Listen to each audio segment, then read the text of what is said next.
Good evening, everyone. In my hands, I'm holding a loaf of bread. This has been a staple of cuisine for thousands and thousands and thousands of years. Not really sure when even the first people would have baked the first loaf of bread. But chances are, it's been a long time. Yet, somehow, when a lot of us try to do this at home, we never do it right.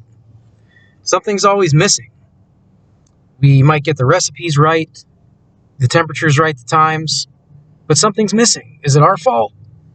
Is it not our fault?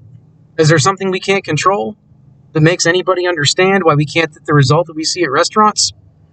Maybe we'll answer some of those questions today.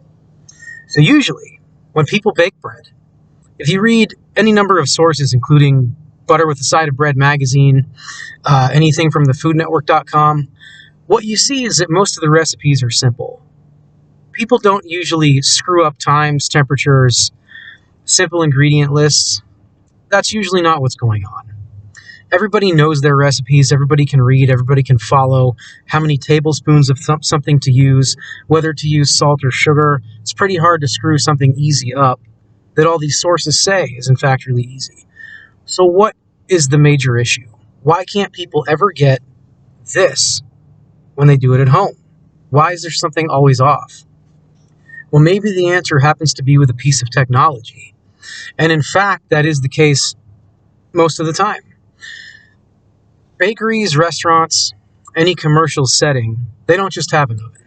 They have a special machine that, at least in my business, we call a proofer. This is a machine that's basically designed to be kind of like a steam shower for the bread. Some dough will go in there. It'll cook at only about 100 degrees, but 100% humidity for about an hour. And believe it or not, if this is the final product, when the raw dough comes out of that proofer and actually goes in to a 450 degree oven for 8 to 10 minutes, it's actually already this size. And it probably started out about a quarter of this size. I happen to do this every day, well, almost every day, for 10 hours a day.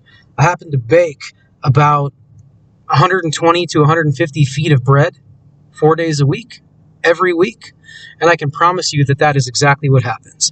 That this loaf of bread started out probably about a fourth of the size that it is now, and ballooned up to this size in that machine, and only went into an oven for about probably 8 minutes to get it to turn this golden brown color and to actually bake. You can read all about proofers from a number of sources. Masterclass magazine goes into detail about what they are. Perlis et al. Is a great source from the Columbia College Stafford Library that explains how much water actually can evaporate out of bread if you're not hydrating it while it's cooking. Those are some great resources to find out all about this stuff. But what if you don't have access to one of those? What are you supposed to do? How do you recreate this at home? Is there any way?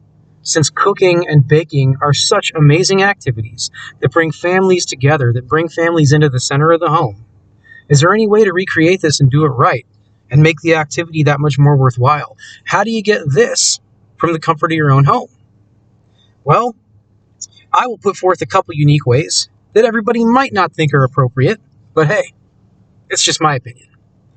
You can always take your bread into the steam shower, maybe for an hour, get it nice and humid, 100% humidity, put the steam shower up to 9,500 degrees, should go well.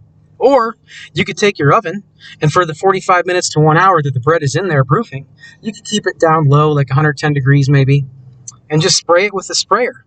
Literally a mister, a water sprayer, a handheld sprayer, about every 5-10 minutes until it gets to the right size.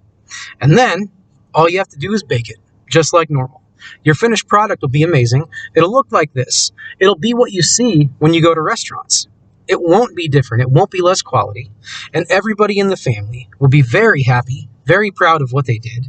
And it'll bring most families together that give this a chance. So, one of the simplest, oldest, most staple foods of the human story happens to be bread. But for some reason, we all screw it up when we try to cook it at home. But hopefully, one thing we've learned during this speech is that it might not be our fault.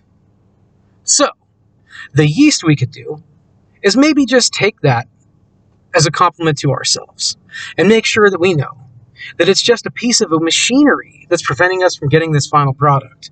Hopefully, we can all roll with that. Thank you. Have a good night.